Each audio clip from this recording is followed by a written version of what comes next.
Sarah Martinez had always been different from other girls in her small Texas town of Cedar Creek.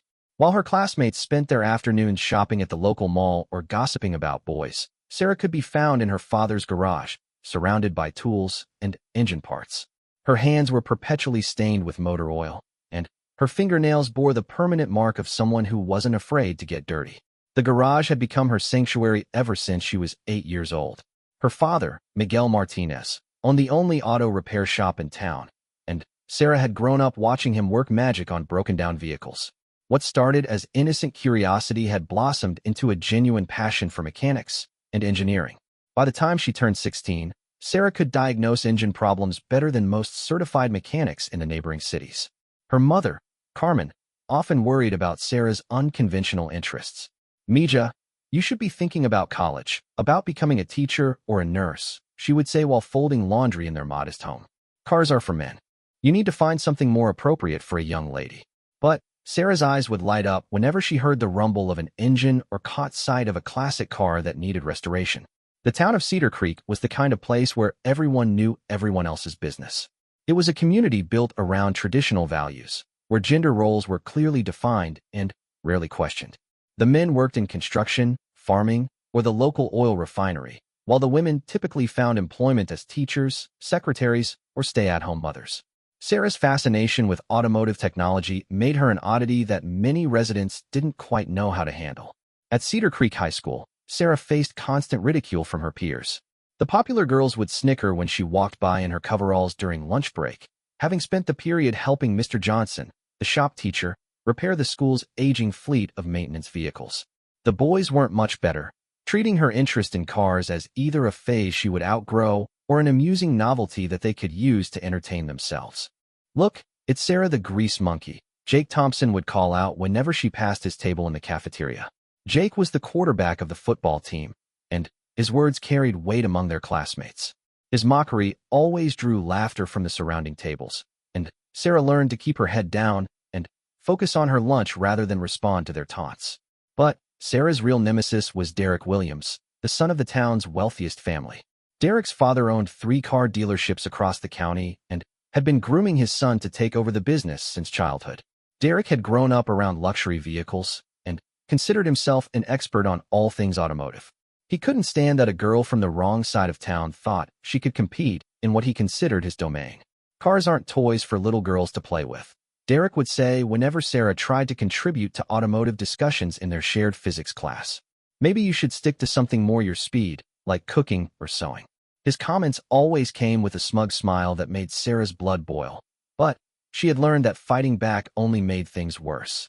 Despite the constant discouragement, Sarah's skills continued to improve. She spent every free moment in her father's shop, learning not just how to fix problems, but how to innovate and improve upon existing designs. Miguel had initially been hesitant about encouraging his daughter's interests, worried about how the community would react, but he couldn't deny her natural talent. "She has better instincts than most of the mechanics I know," he confided to his wife one evening after Sarah had successfully diagnosed a complex electrical problem that had stumped 3 other professionals. "Maybe we should be supporting this instead of trying to change her." Sarah's breakthrough moment came during her junior year when Mr. Johnson announced that the school would be hosting its first ever automotive skills competition.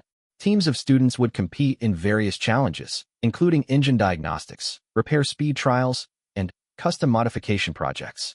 The winning team would receive scholarships to the State Technical College and the opportunity to intern at prestigious automotive companies.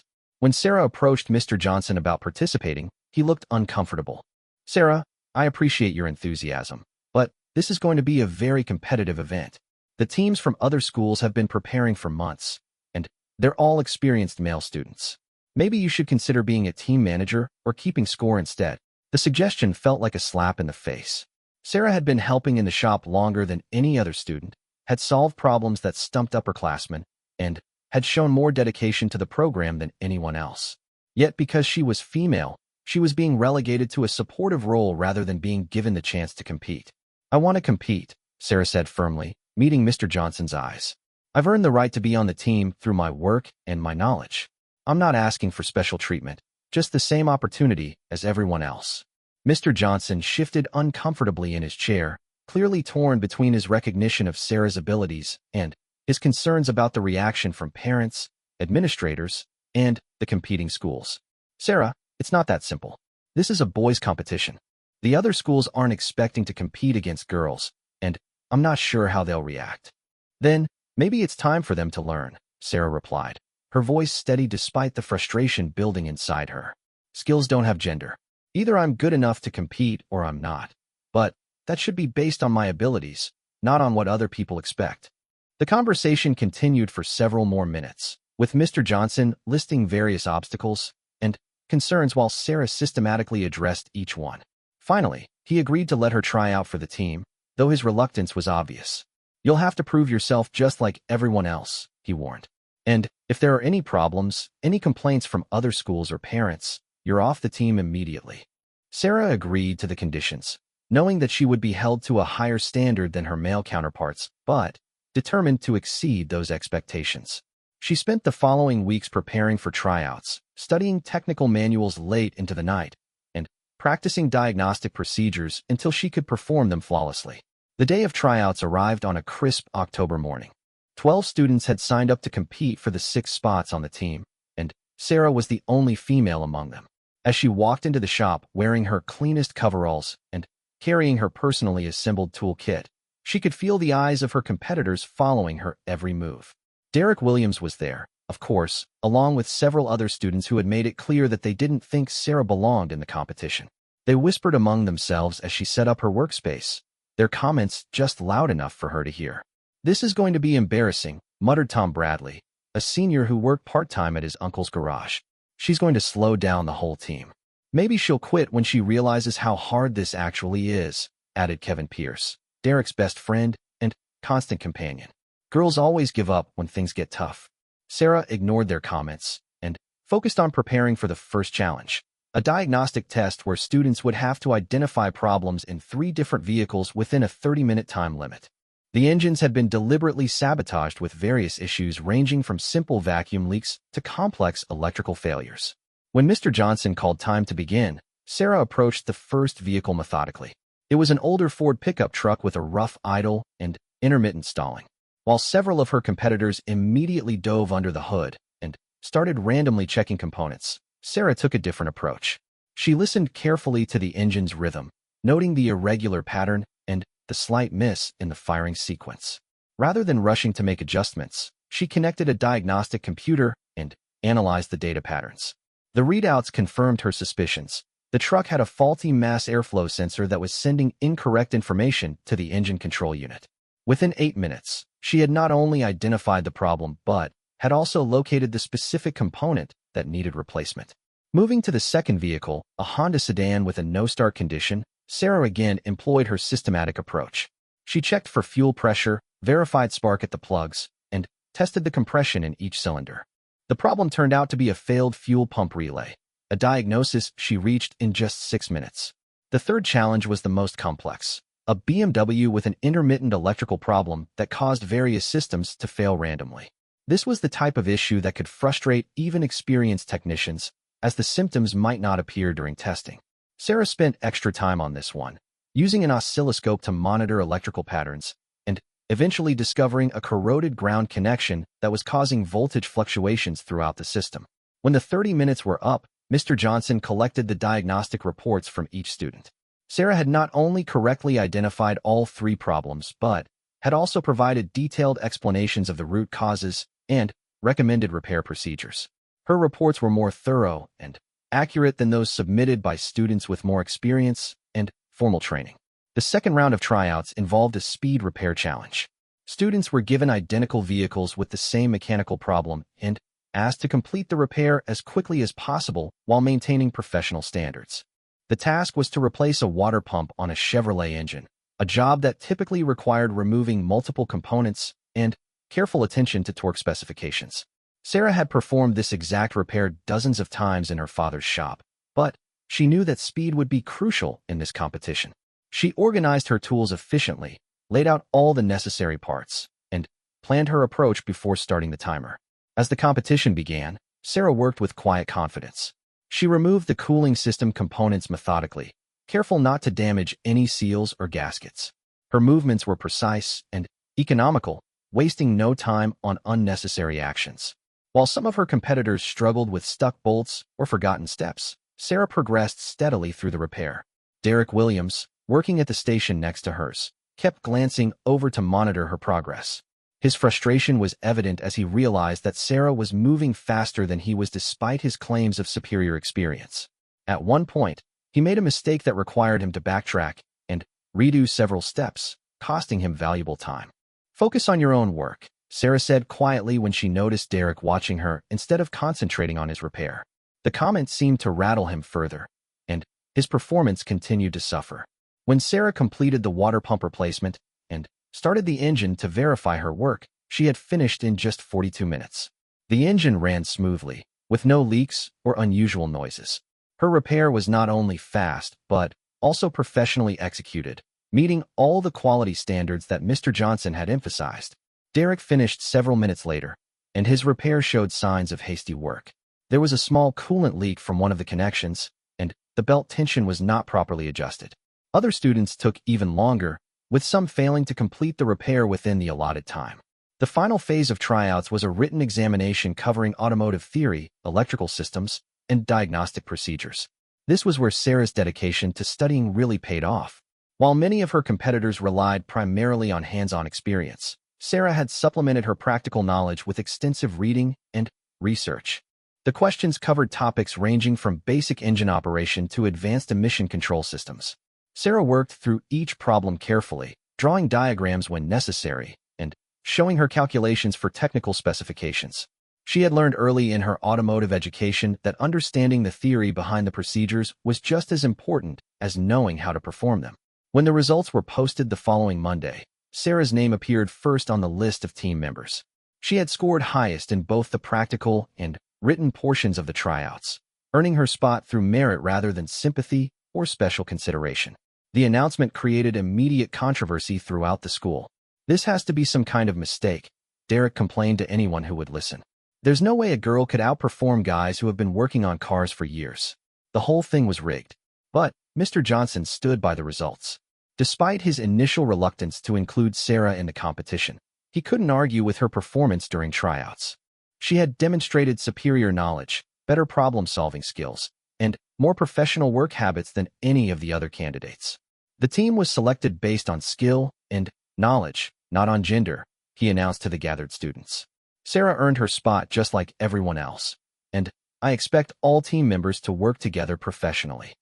The news spread quickly throughout Cedar Creek, generating mixed reactions from the community.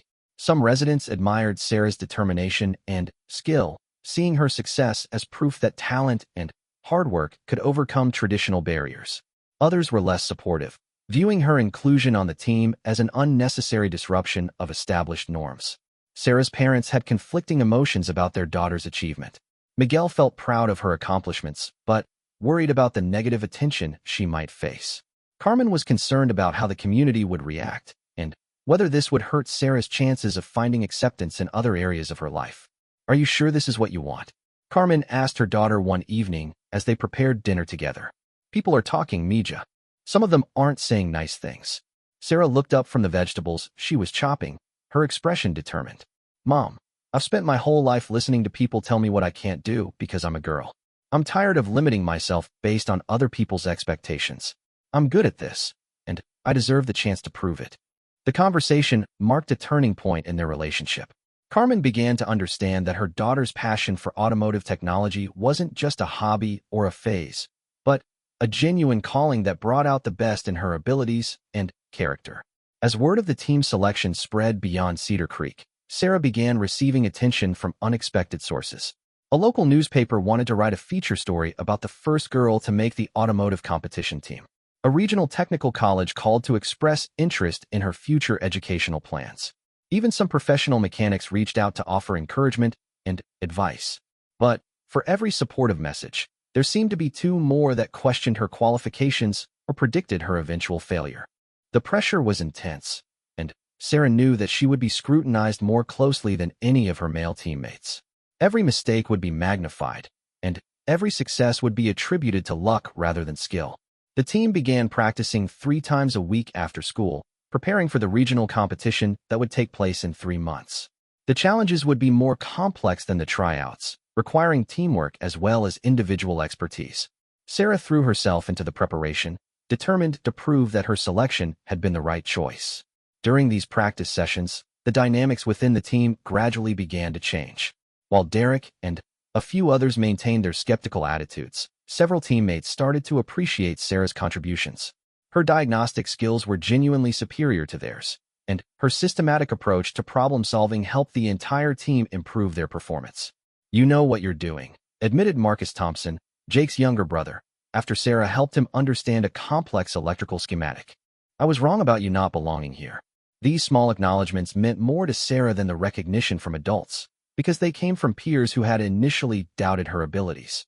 She was slowly winning respect through her performance rather than her personality, which felt like a more solid foundation for acceptance.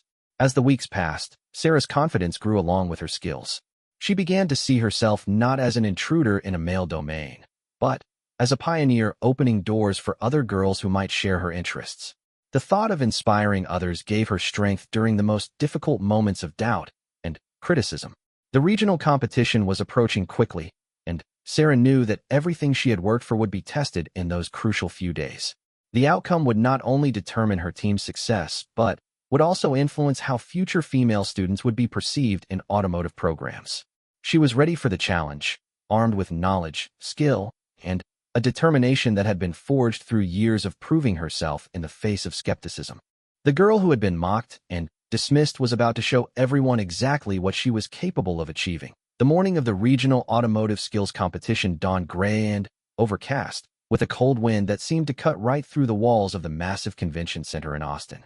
Sarah stood in the parking lot outside the venue, watching teams from 15 different high schools unload their equipment and supplies from buses and vans.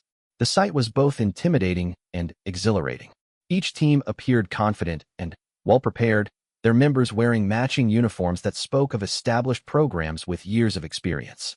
Some schools had brought elaborate tool sets housed in custom-built cases, while others displayed banners celebrating previous victories in automotive competitions. Sarah looked down at her own simple coveralls and the basic tool kit her father had helped her assemble, suddenly feeling like an outsider in this world of organized competition. "Don't let them intimidate you," said Marcus Thompson, appearing beside her with his own nervous energy barely contained. Over the past few weeks of practice, Marcus had become one of Sarah's strongest supporters on the team, despite his initial skepticism. "Half of those fancy tools probably don't work any better than what we've got." The Cedar Creek team had arrived in the school's aging activity bus, which Mr. Johnson had driven himself because the district couldn't afford a professional driver for the trip.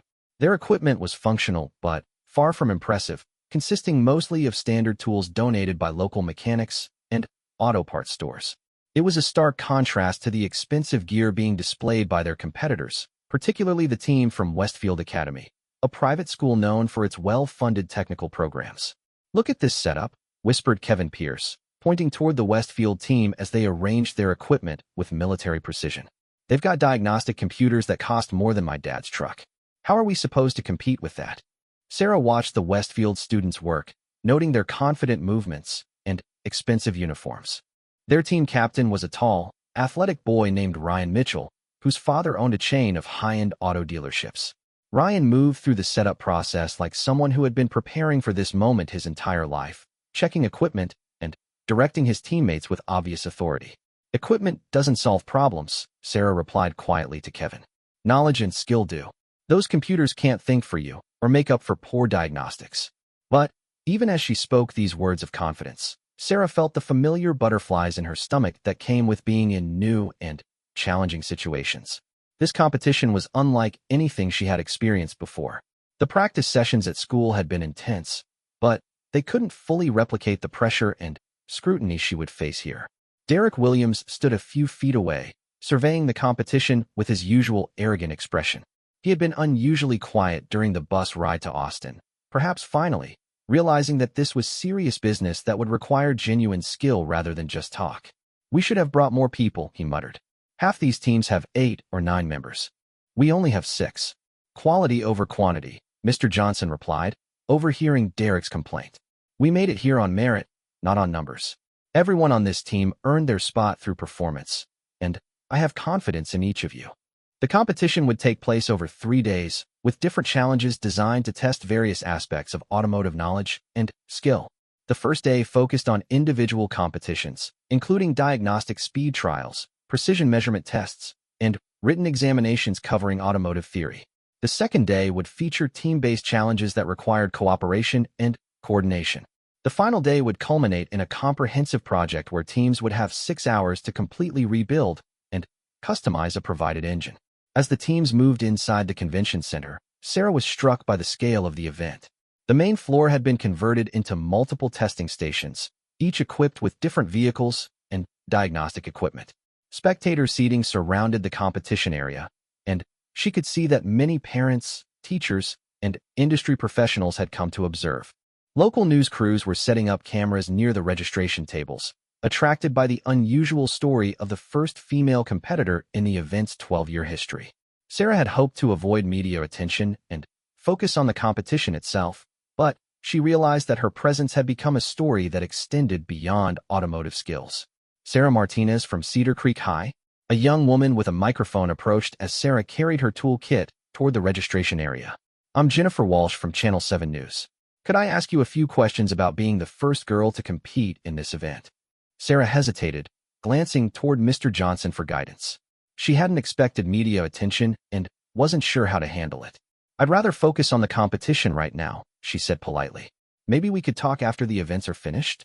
"Of course," the reporter replied with a smile. "But could you just tell our viewers what inspired you to get involved in automotive technology?"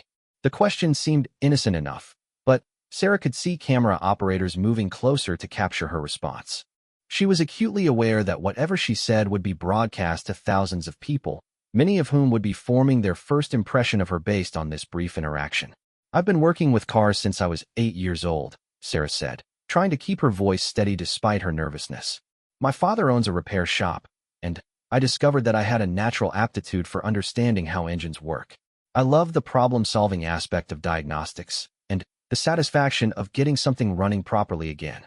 And how do you feel about being the only female competitor here today?"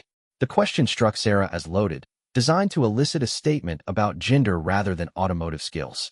She chose her words carefully.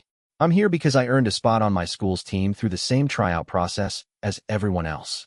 I hope people will judge my performance based on my abilities, not on my gender." The brief interview concluded, but Sarah noticed several other reporters watching the interaction with obvious interest. She realized that her every move would likely be scrutinized throughout the competition, adding an extra layer of pressure to an already challenging situation.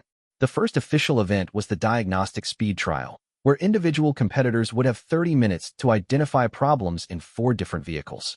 Points would be awarded based on accuracy and speed, with partial credit given for correct procedures even if the final diagnosis was wrong. Sarah drew station number 7, which meant she would be starting with a Dodge pickup truck that was experiencing rough idle and poor acceleration.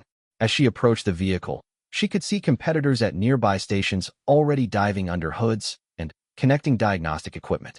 Taking a deep breath, Sarah forced herself to slow down and follow her systematic approach. She started by observing the symptoms carefully, listening to the engine's rhythm and noting any unusual sounds or vibrations. The truck's idle was indeed rough, with an irregular pattern that suggested either fuel delivery problems or ignition issues. Rather than making assumptions, Sarah connected her diagnostic computer and retrieved the stored error codes. The system showed multiple codes related to fuel trim and oxygen sensor readings, which pointed toward a lean running condition. She then performed a series of tests to isolate the cause, checking fuel pressure, inspecting vacuum lines, and testing the mass airflow sensor. The problem turned out to be a large vacuum leak in the brake booster line, which was allowing unmeasured air into the engine and disrupting the fuel mixture. Sarah located the damaged hose, documented the problem, and moved on to the second vehicle with 12 minutes still remaining. The second challenge was a Honda sedan that cranked but wouldn't start. This type of problem could have dozens of potential causes, from simple issues like a blown fuse to complex failures in the engine management system. Sarah followed her diagnostic tree methodically, checking for fuel pressure, verifying ignition spark, and testing engine compression. She discovered that the fuel pump wasn't running, which led her to test the pump relay and associated wiring. The problem was a corroded connection in the relay socket, which prevented the pump from receiving power. With 15 minutes left, she moved to the third vehicle. The third challenge proved more complex. A BMW with an intermittent electrical problem that caused various systems to fail randomly. Sarah had encountered similar issues in her father's shop and knew that these problems required patience and systematic testing.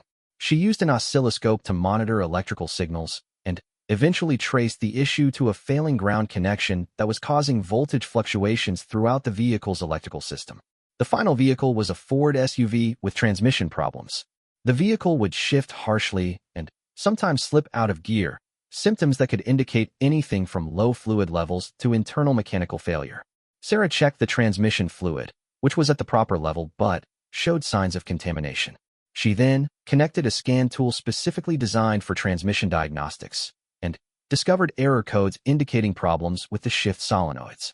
When time was called, Sarah had successfully diagnosed all 4 vehicles and provided detailed reports explaining each problem. She felt confident about her performance, but knew that speed would also factor into the final scoring. Looking around at her competitors, she couldn't gauge how well others had done, as their expressions revealed nothing about their success or struggles. The results wouldn't be announced until the end of the day, after all competitors had completed the individual challenges. Sarah moved on to the precision measurement test, which required students to use various tools to measure engine components and calculate specifications for machining operations. This event played to Sarah's strengths, as she had spent countless hours in her father's shop learning to use micrometers, calipers, and other precision instruments. The test required measuring cylinder bore dimensions, crankshaft tolerances, and bearing clearances, then calculating whether the components were within acceptable limits or required machining. Sarah worked methodically through each measurement, double-checking her readings and calculations.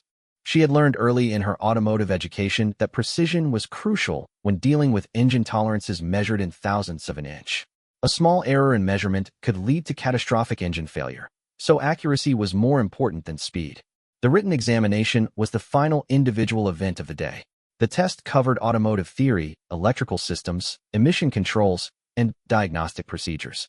Sarah had prepared extensively for this portion, studying technical manuals and theory texts that went far beyond what was typically covered in high school automotive classes.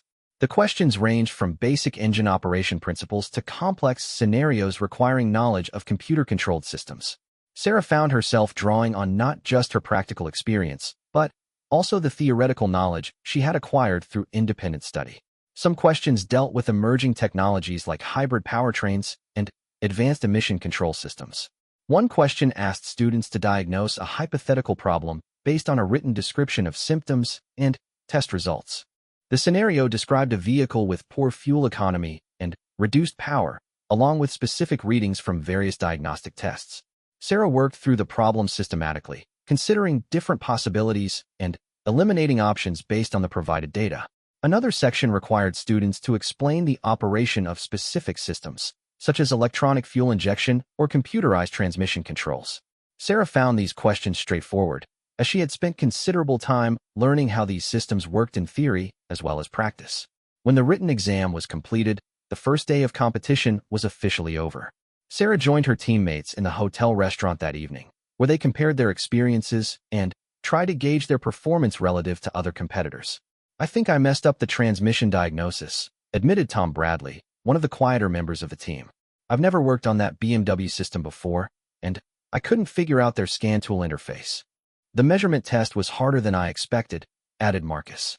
"Some of those tolerances were really tight, and I'm not sure I got all the calculations right." Derek had been uncharacteristically quiet throughout dinner, picking at his food without contributing much to the conversation. Finally, he looked up at Sarah with an expression she couldn't quite read. "How do you think you did today?" he asked. Sarah considered the question carefully. She felt confident about her performance, but didn't want to appear arrogant or overconfident. "I think I did okay," she replied. "The diagnostic challenges felt familiar, and I've had a lot of practice with precision measurements. The written exam covered some topics I hadn't studied as much, but I felt prepared for most of it." "Just okay," Derek pressed. "You look pretty confident out there." Some of the other teams were talking about how fast you finished the diagnostic round. The comment surprised Sarah, as she hadn't realized that other competitors had been paying attention to her performance. She wondered if the attention was due to her speed and accuracy or simply because she was the only female competitor in the event. Fast doesn't matter if the answers are wrong, she replied diplomatically. We'll find out tomorrow how everyone actually performed. Mr. Johnson joined the conversation at this point, having finished his meal and conversations with other coaches. I heard some interesting comments from other advisors today, he said, sitting down with the group. Several of them mentioned being impressed by our team's performance, especially in the diagnostic challenges. The comment brought smiles to the faces of most team members, but Sarah noticed that Derek's expression remained neutral. She suspected that the praise was specifically about her performance, which might be difficult for Derek to accept given his earlier predictions about her likely failure. What's the plan for tomorrow? Asked Kevin, changing the subject to safer ground. Tomorrow we'll face the team challenges, Mr. Johnson explained. These will require coordination and cooperation, so we'll need to work together effectively. The morning event is a collaborative diagnostic challenge where the team will have 2 hours to solve multiple complex problems simultaneously. The afternoon features an engine assembly race where teams must completely rebuild a provided engine. The team challenges would be different from the individual events in several important ways.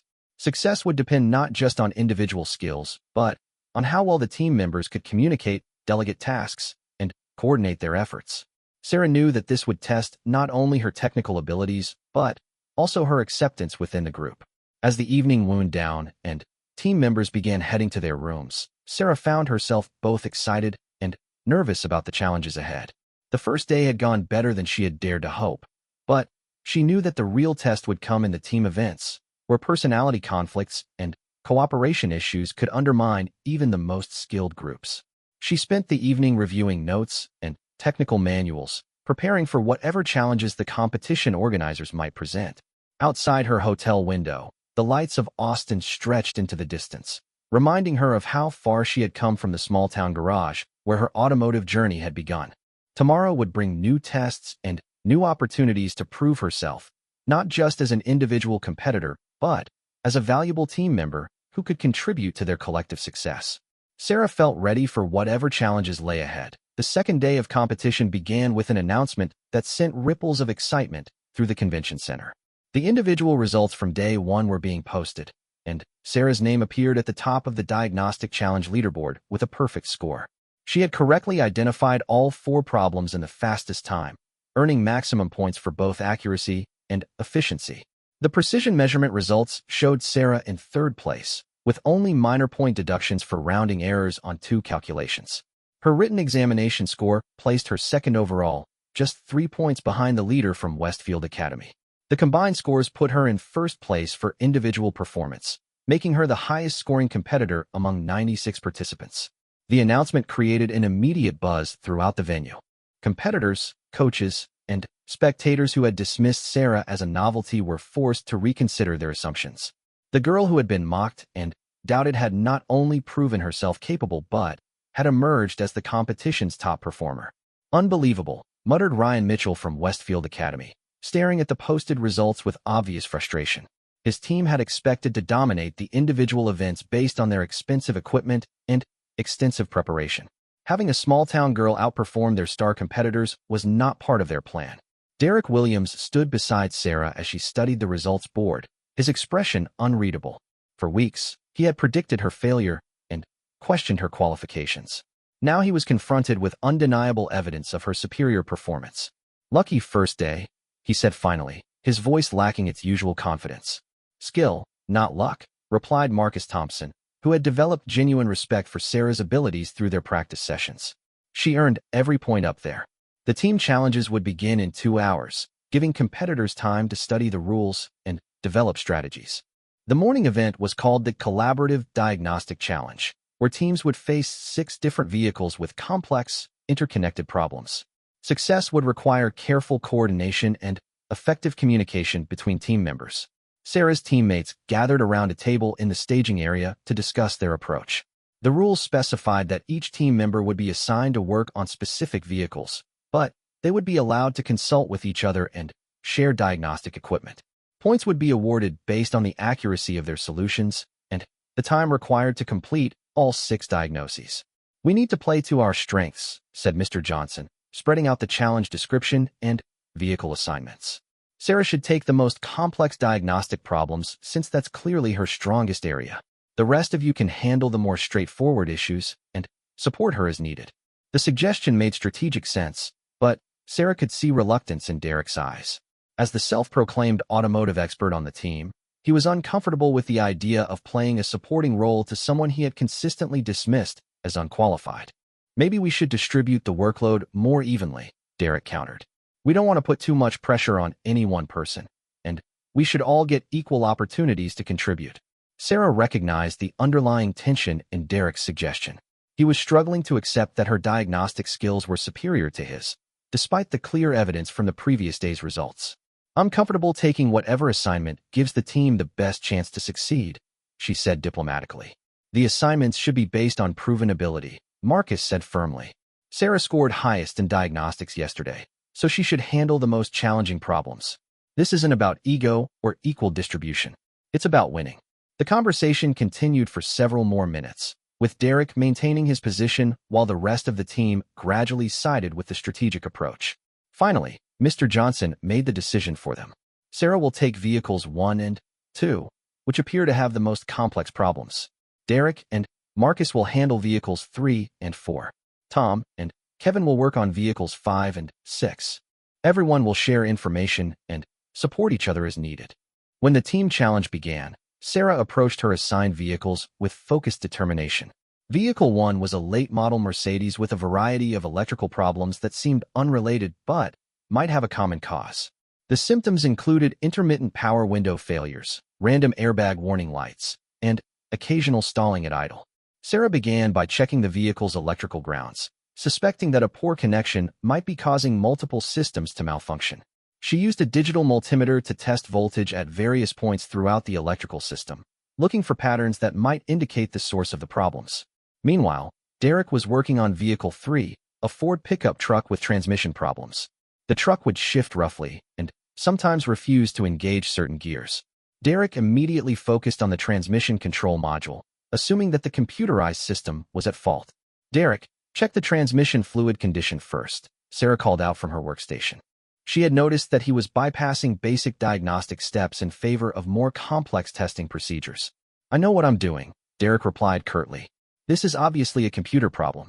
Sarah returned her attention to the Mercedes, eventually discovering that a corroded ground strap was causing voltage fluctuations that affected multiple electrical systems. The repair would be simple, but locating the problem had required systematic testing and patient analysis. Vehicle 2 presented a different type of challenge, an older Chevrolet with engine performance problems that had stumped several mechanics. The car ran poorly, consumed excessive fuel, and failed emission tests. The symptoms suggested multiple possible causes, from fuel system problems to engine management issues. Sarah approached this diagnosis methodically, starting with basic tests and working toward more complex possibilities. She checked fuel pressure, tested ignition components, and analyzed exhaust gas readings.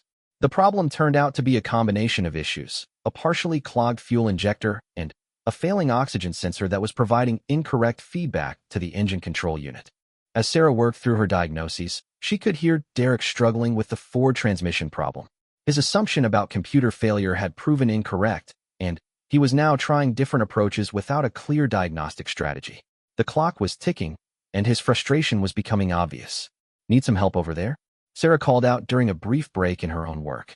I can handle it, Derek insisted, though his tone suggested otherwise. Sarah finished her second diagnosis and walked over to Derek's workstation. The Ford truck's transmission problems were indeed complex, but she noticed that Derek had overlooked some basic tests. Have you checked the hydraulic pressure? She asked. Derek admitted that he hadn't, and Sarah helped him connect the appropriate testing equipment. The pressure readings revealed that the transmission pump was failing, causing inadequate pressure for proper gear engagement. With this information, Derek was able to complete his diagnosis and move on to help other team members. The collaborative aspect of the challenge proved crucial as the team shared information and diagnostic equipment. Marcus was having trouble with an electrical problem on Vehicle 4, and Sarah was able to lend him an oscilloscope that helped identify a faulty sensor. Tom and Kevin encountered a complex engine management issue that required specialized software, which Derek provided along with guidance on its use. By working together and leveraging each member's strengths, The Cedar Creek team completed all 6 diagnoses within the time limit. Their solutions were accurate and well-documented, earning them high scores for both technical competence and teamwork. The results of the morning challenge confirmed the team's strong performance. Cedar Creek placed second overall, just behind Westfield Academy, but well ahead of the other 13 teams. Sarah's individual contributions had been significant, but the success clearly resulted from effective collaboration rather than any single person's efforts. The afternoon brought the final team challenge, the engine assembly race. Teams would have 4 hours to completely rebuild a provided engine using new parts and gaskets. The engines were identical 4-cylinder units that had been completely disassembled, with all components cleaned and inspected for wear or damage. This challenge would test not only technical knowledge but also organizational skills, manual dexterity, and ability to work under pressure. Points would be awarded based on the completeness and accuracy of the assembly, proper torque specifications, and whether the finished engine could start and run properly. Sarah had rebuilt dozens of engines in her father's shop, but always with plenty of time to work carefully and double-check each step. The 4-hour time limit would require efficient teamwork and careful planning to ensure success. The team gathered around their assigned engine, studying the parts and planning their approach. The engine had been disassembled systematically, with components organized in the order they would need to be reassembled. New gaskets, seals, and other wear items were provided in clearly labeled packages. "We need to assign specific tasks and work in sequence," Sarah suggested. "Some operations have to be completed before others can begin, so we'll need to coordinate our timing carefully." The team developed a plan that assigned each member specific responsibilities. Sarah would handle the critical internal components, including crankshaft installation, piston and connecting rod assembly, and valve train setup. Derek and Marcus would focus on external components like the intake manifold, exhaust systems, and accessories. Tom and Kevin would prepare parts, organize tools, and assist wherever needed. As the assembly began, Sarah worked methodically through the internal engine components. She installed the crankshaft with careful attention to bearing clearances, ensuring that the rotating assembly would operate smoothly and reliably.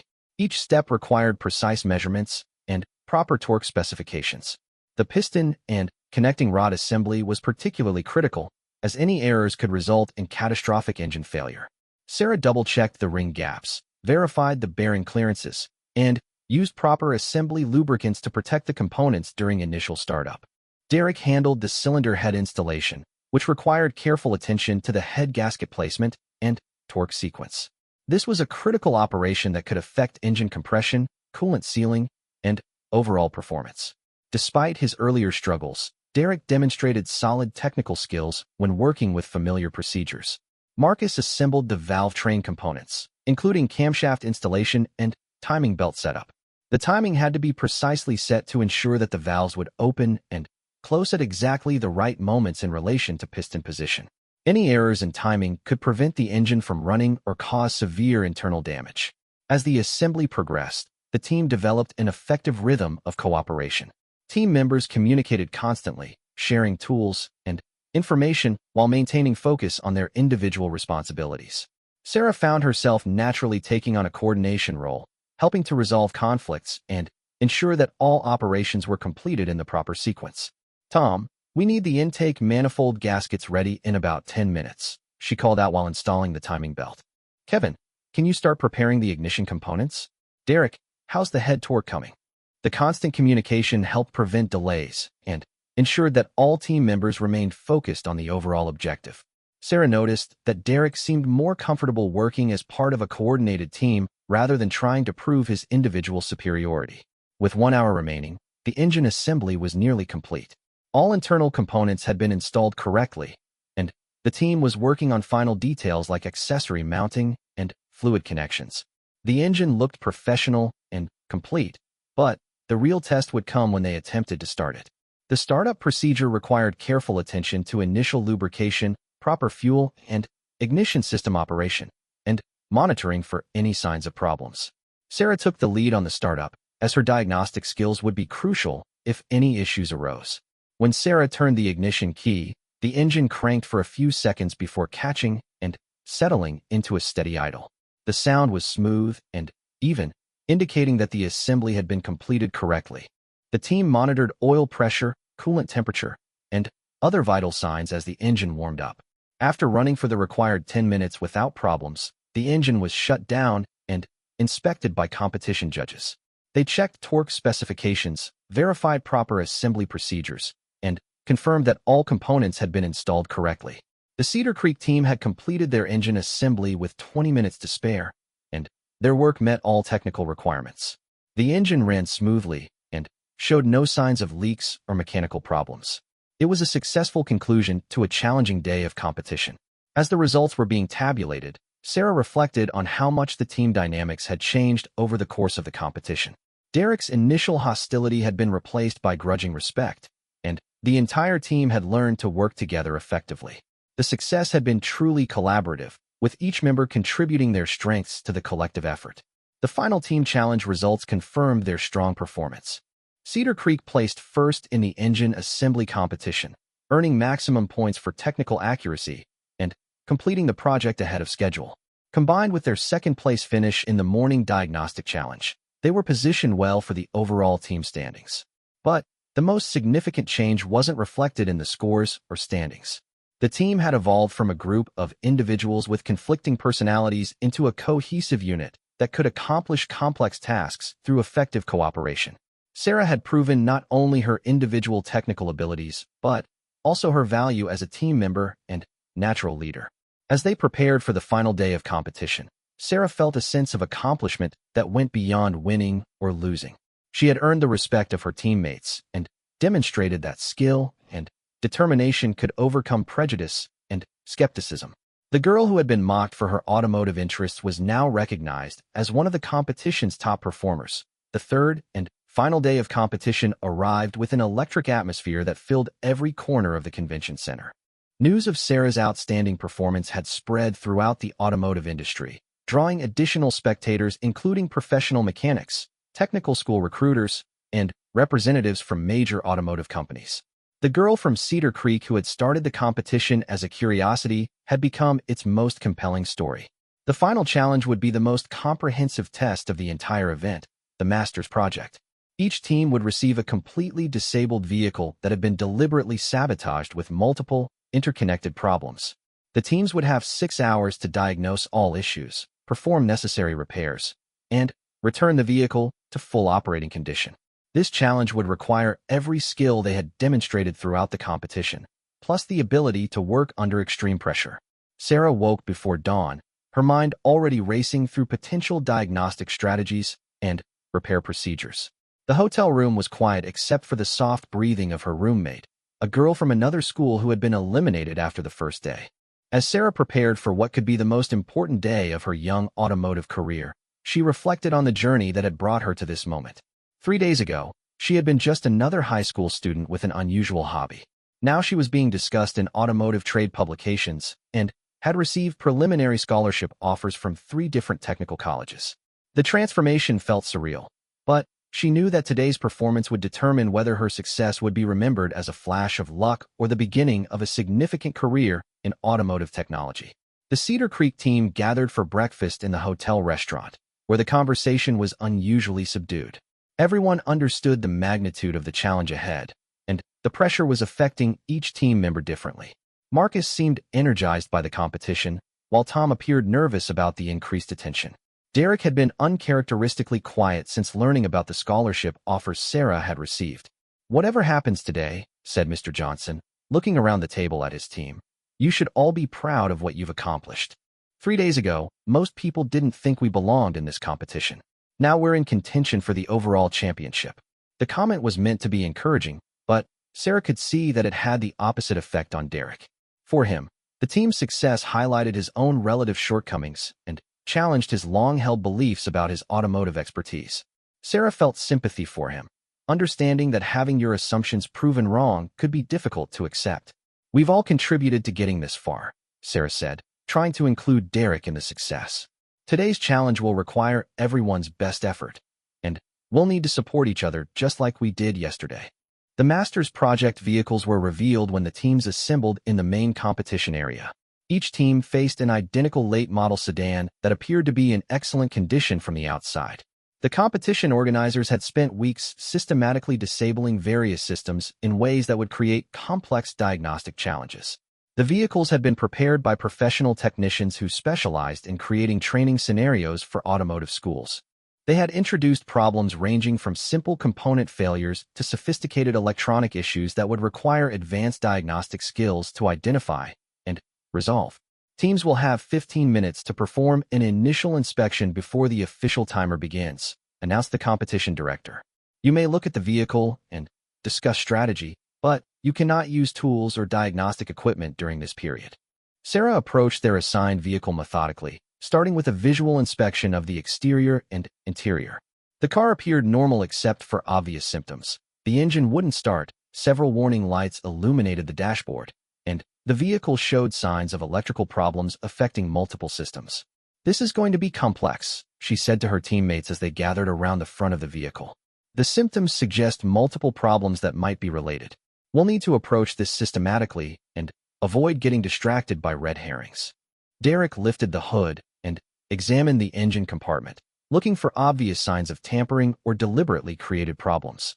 "They've definitely been busy in here," he said, pointing to several components that showed signs of recent removal and reinstallation. "We're going to have to check everything." The team spent the remaining inspection time developing their strategy. They would divide into 3 pairs, with each pair responsible for specific systems. Sarah and Marcus would handle engine and fuel system diagnostics. Derek and Tom would focus on electrical systems, and Kevin would work with Mr. Johnson to coordinate parts and tools while providing support where needed. When the official timer started, Sarah immediately connected her diagnostic computer to the vehicle's data port. The scan revealed multiple error codes affecting the engine management, transmission control, and various safety systems. The pattern of codes suggested either widespread electrical problems or deliberate sabotage designed to create confusing symptoms. "We're seeing codes for the oxygen sensors, mass airflow sensor, throttle position sensor, and several others," Sarah reported to the team.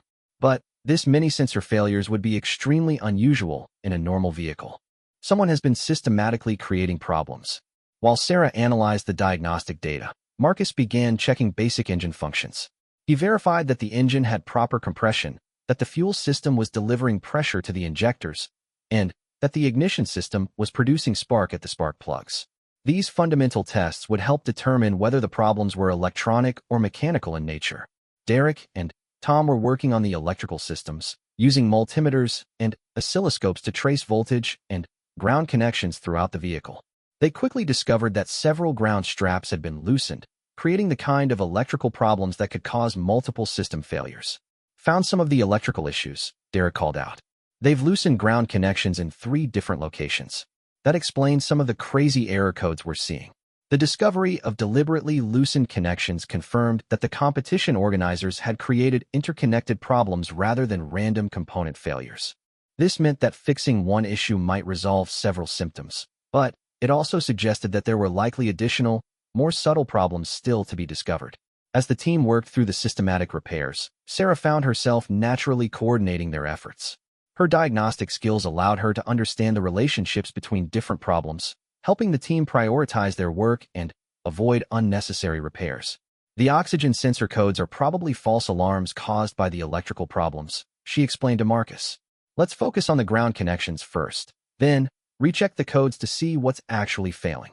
After Derek and Tom tightened the loose ground connections, Sarah rescanned the vehicle's computer systems.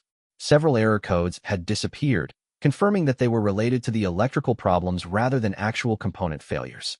However, new codes appeared that had been masked by the electrical issues, revealing additional problems that needed to be addressed. "Now we're getting somewhere," Sarah said, studying the updated diagnostic data. "The mass airflow sensor is showing readings that are way outside normal parameters, and the throttle position sensor appears to be stuck in one position." Marcus located the mass airflow sensor and discovered that it had been deliberately contaminated with a substance that would affect its readings. Cleaning the sensor with appropriate solvents restored its proper function. The throttle position sensor proved to have a loose electrical connection that was easily repaired. As each problem was resolved, the team rescanned the systems to verify their repairs and check for additional issues. This iterative approach was time-consuming, but ensured that they didn't miss any problems or create new issues while making repairs. With 3 hours elapsed, the major engine and electrical problems had been resolved, but the vehicle still wouldn't start properly. Sarah suspected that there were additional issues affecting the fuel system or ignition timing that hadn't yet been identified. "Let's check the fuel pump operation," she suggested to Marcus. "The pressure readings looked okay earlier, but maybe there's an intermittent problem that we missed." Testing the fuel pump revealed that while it was producing adequate pressure, the volume of fuel being delivered was insufficient for proper engine operation. Further investigation showed that the fuel filter had been deliberately clogged with debris, restricting fuel flow to the engine. Replacing the fuel filter resolved the fuel delivery problem, but the engine still ran roughly when they attempted to start it. Sarah used an oscilloscope to monitor the ignition system and discovered that the timing was significantly off, causing poor performance and potential engine damage. "They've messed with the timing belt," Sarah announced after checking the timing marks. The belt was moved several teeth on the camshaft sprocket, which throws off the valve timing. Correcting the timing belt position required removing several components and carefully aligning the timing marks on the crankshaft and camshaft sprockets. This was a precise operation that had to be performed correctly to prevent serious engine damage. Derek assisted Sarah with the timing belt correction, following her instructions and providing additional hands for the complex procedure. Despite their earlier conflicts, he had come to respect her diagnostic abilities and was willing to follow her lead on technical matters. "Hold this position while I tighten the tensioner," Sarah instructed, carefully adjusting the belt tension to manufacturer specifications. "If the belt slips even one tooth, we'll have to start over." The timing belt correction took nearly an hour to complete, leaving the team with less than 2 hours to identify and resolve any remaining problems. When they attempted to start the engine after the timing repair, it cranked normally and caught immediately, settling into a smooth idle. "That's more like it," said Marcus with obvious relief. "It actually sounds like a real engine now instead of a collection of broken parts." But their celebration was premature. When Tom attempted to shift the transmission into drive, nothing happened. The transmission appeared to be stuck in park, with no response from the gear selector or related controls. A quick scan of the transmission control system revealed additional error codes that hadn't appeared during their previous diagnostics. "Transmission problems," Sarah announced, studying the new codes. "Looks like they've created issues with the shift interlock system and possibly the transmission control module itself." The shift interlock system was designed to prevent the transmission from being shifted out of park unless specific conditions were met, such as the brake pedal being depressed and the engine running properly. The competition organizers had apparently created a problem that prevented the system from recognizing these conditions. Derek and Tom worked together to trace the shift interlock circuits, using wiring diagrams and multimeters to test each component in the system. They discovered that a relay had been removed from the fuse box, preventing the shift interlock solenoid from receiving power. Installing the missing relay resolved the shift interlock problem, but the transmission still showed error codes related to internal operation. Sarah suspected that these might be secondary problems caused by the earlier electrical issues, but they would need to test the transmission's actual operation to be certain. When Marcus attempted to drive the vehicle, it moved normally in all gears and shifted smoothly through the automatic transmission's range. The error codes appeared to be false alarms that would likely clear themselves after several drive cycles. With 30 minutes remaining, the team conducted a comprehensive final inspection of their work. They verified that all error codes had been resolved or explained, that the engine ran smoothly at all speeds, and that all vehicle systems functioned properly. Their repairs had been systematic and professional, addressing each problem completely rather than applying temporary fixes. "I think we got everything," Sarah announced as she completed the final diagnostic scan.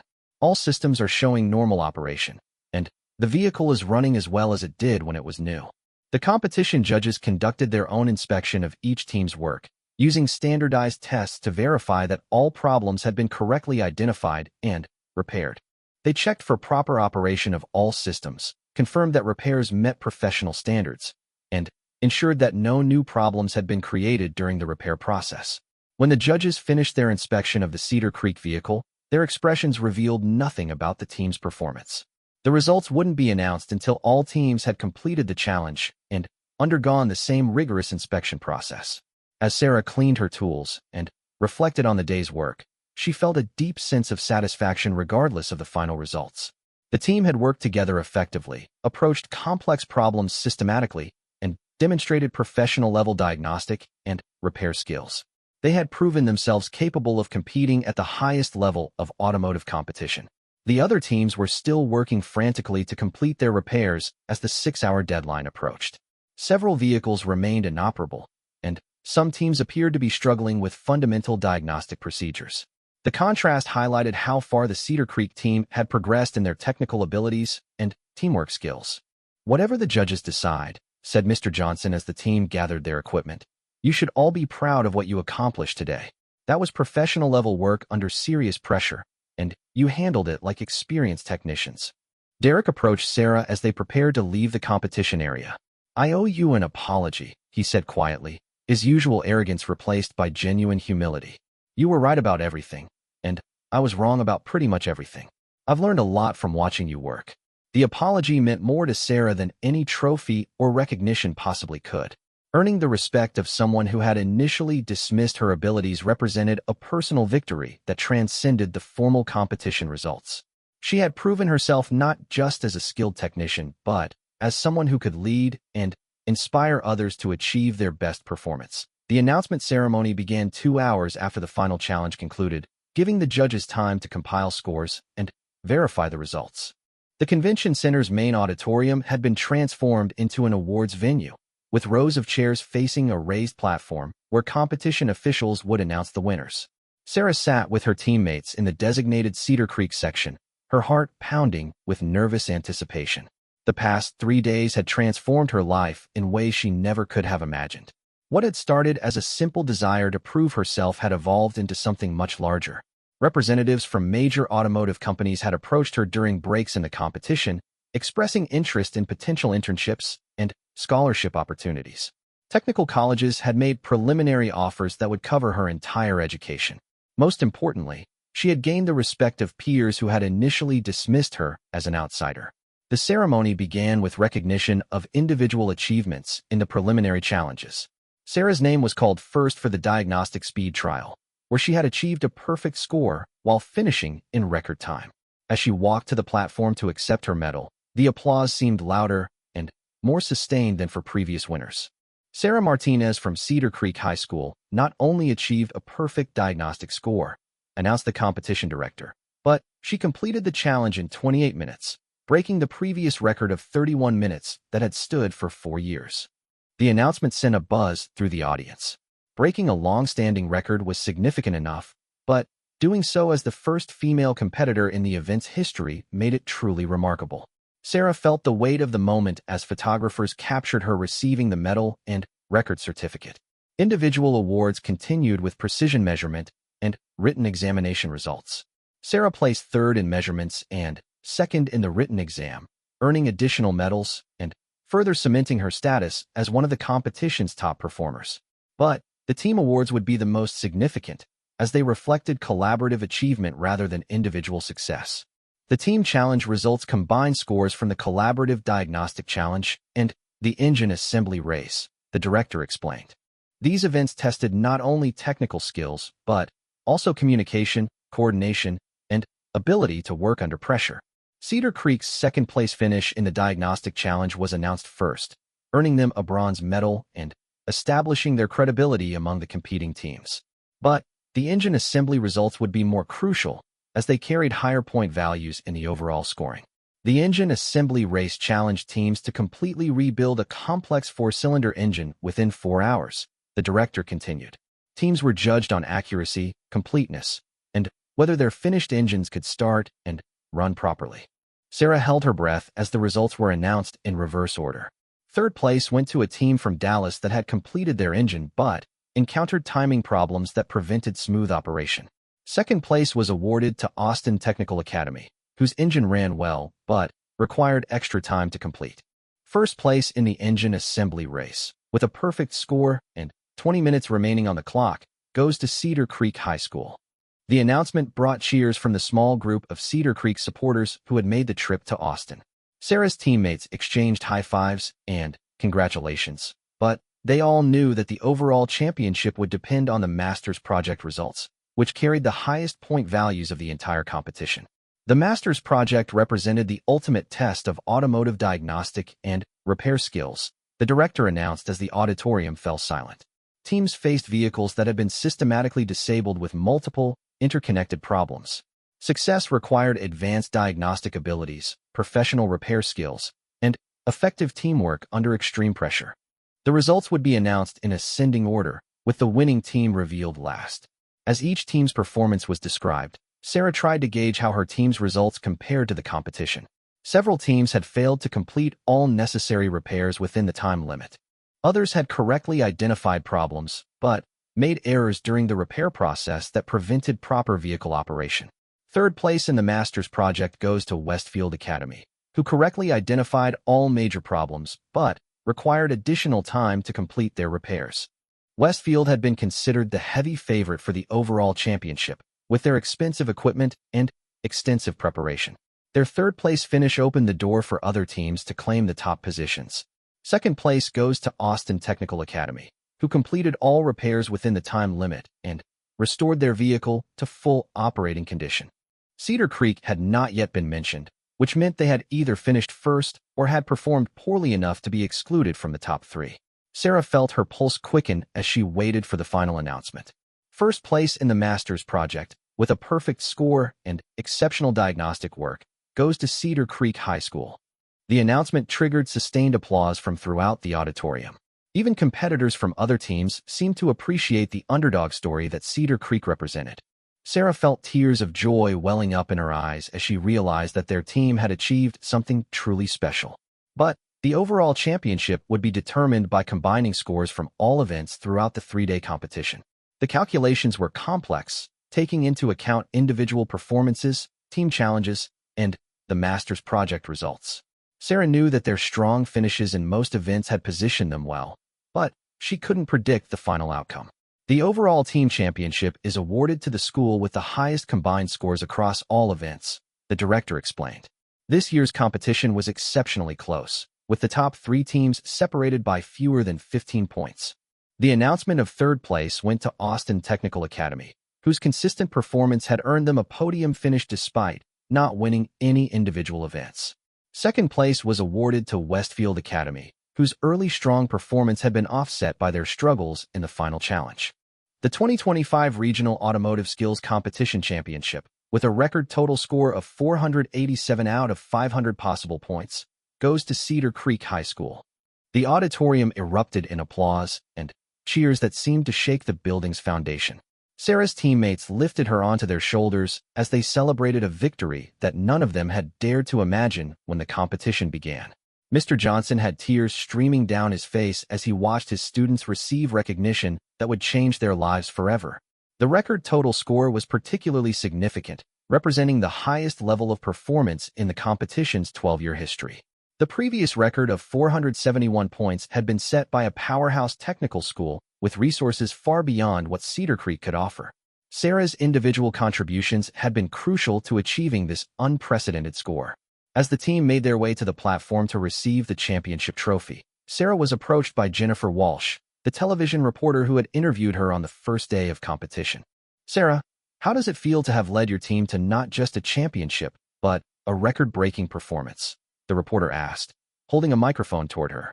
Sarah paused for a moment, trying to find words that could capture the significance of what had just happened. 3 days ago, people were questioning whether I belonged in this competition at all, she said, her voice steady despite the emotion she felt.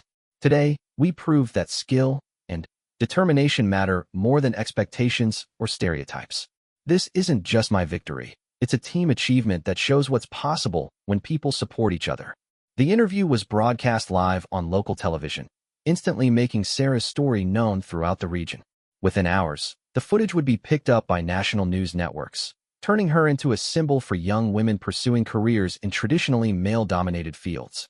The formal award ceremony continued with the presentation of individual scholarships and internship opportunities. Sarah received offers from 3 different technical colleges, including a full scholarship to the state's premier automotive engineering program. Several automotive companies extended internship offers that would provide hands-on experience with the latest diagnostic technologies and hybrid vehicle systems. But perhaps the most meaningful recognition came from her fellow competitors. As the ceremony concluded and teams began preparing for their departures, students from other schools approached Sarah to congratulate her on the performance and ask for advice about diagnostic techniques. Derek Williams, who had been her most vocal critic at the beginning of the competition, made a point of introducing her to his parents as the best automotive diagnostician I've ever seen. She taught all of us what real expertise looks like, Derek told his parents as Sarah listened with amazement. I thought I knew about cars, but she showed me the difference between talking about automobiles and truly understanding them. The transformation in Derek's attitude represented something larger than just personal growth. His public acknowledgement of Sarah's superior skills sent a message to other students and observers that competence transcended gender stereotypes. The ripple effects of this recognition would extend far beyond the competition itself. As the Cedar Creek team prepared to board their bus for the journey home, Sarah took a moment to reflect on everything that had changed over the past 3 days. She had arrived as a small-town girl with big dreams and limited recognition. She was leaving as a record-breaking champion with scholarship offers and career opportunities that exceeded her wildest expectations. The bus ride back to Cedar Creek was filled with celebration and planning for the future. Her teammates discussed their own scholarship opportunities and career prospects, energized by the success they had achieved together. Mr. Johnson spent the trip on his phone, fielding calls from newspapers, television stations, and technical schools that wanted to learn more about Sarah's story. But, for Sarah, the most significant aspect of the experience wasn't the records or recognition. It was the knowledge that she had proven herself capable of competing at the highest level and inspiring others to pursue their own dreams regardless of obstacles or skepticism. When the bus pulled into the Cedar Creek High School parking lot late that evening, Sarah was surprised to see dozens of community members waiting to welcome them home. The local newspaper had covered their progress throughout the competition, and word of their championship victory had spread quickly through the small town. Miguel and Carmen Martinez stood at the front of the crowd, their faces beaming with pride as they watched their daughter emerge from the bus carrying the championship trophy. For years, they had worried about Sarah's unconventional interests and the challenges she might face in pursuing a non-traditional career. Now they could see that her passion and determination had opened doors they never could have imagined. Mija, you did it, Carmen whispered as she embraced her daughter. You showed everyone what you're capable of achieving. The homecoming celebration continued late into the evening, with community members sharing stories about how Sarah's success had inspired their own children to pursue challenging goals. Local business owners expressed interest in supporting future automotive programs at the school. The Regional Technical College announced plans to establish a scholarship program in Sarah's name for students pursuing automotive technology degrees. Over the following weeks, Sarah's story continued to generate attention from across the automotive industry. Magazine articles featured her diagnostic techniques and problem-solving approaches. Technical schools used her competition performance as a case study in effective automotive education. Young women from around the country reached out through social media, expressing how her success had motivated them to consider careers in automotive technology. But perhaps the most meaningful response came from her former classmates at Cedar Creek High School. Students who had once mocked her interests now approached her with genuine curiosity about automotive technology. The shop class enrollment doubled for the following semester, with several female students signing up for the first time in the program's history. You changed everything, explained Jennifer Park, a sophomore who had enrolled in automotive technology after watching Sarah's competition coverage. You showed us that being different isn't something to apologize for. It's something to celebrate and develop. Sarah began mentoring younger students who shared her interests, teaching them not just technical skills, but also the confidence to pursue their passions despite skepticism from others. She established a workshop program where middle school girls could explore automotive technology in a supportive environment. The ripple effects of her championship performance extended far beyond individual inspiration. Technical schools across the region reported increased enrollment from female students interested in automotive programs. Automotive companies began actively recruiting women for technical positions, recognizing the untapped talent pool that Sarah had represented. 6 months after the competition, Sarah received an unexpected phone call from the Society of Automotive Engineers. They were creating a new award for outstanding achievement by young women in automotive technology, and they wanted to name it the Sarah Martinez Excellence Award. The honor would recognize students who demonstrated not only technical competence, but also the courage to challenge stereotypes and inspire others. As Sarah prepared for her senior year of high school and her eventual transition to college, she reflected on the journey that had brought her to this point. The girl who had been mocked for her automotive interests had become a role model for young women across the country. The competition that had started as a simple desire to prove herself had evolved into a platform for inspiring systemic change. Let the girl try, Derek had mocked less than a year ago. Now, that same phrase had become a rallying cry for educators and parents who recognized the importance of supporting young people's interests regardless of traditional gender roles. Sarah's record-breaking performance had proven that talent and determination could overcome any obstacle, inspiring a new generation of young women to pursue their dreams with confidence and determination. The small-town garage where Sarah had first discovered her passion for automotive technology had become a symbol of possibility, proving that greatness could emerge from the most unexpected places when given the opportunity to flourish. Her story would continue to inspire others for years to come, showing that the only limits on achievement were those imposed by prejudice and narrow thinking.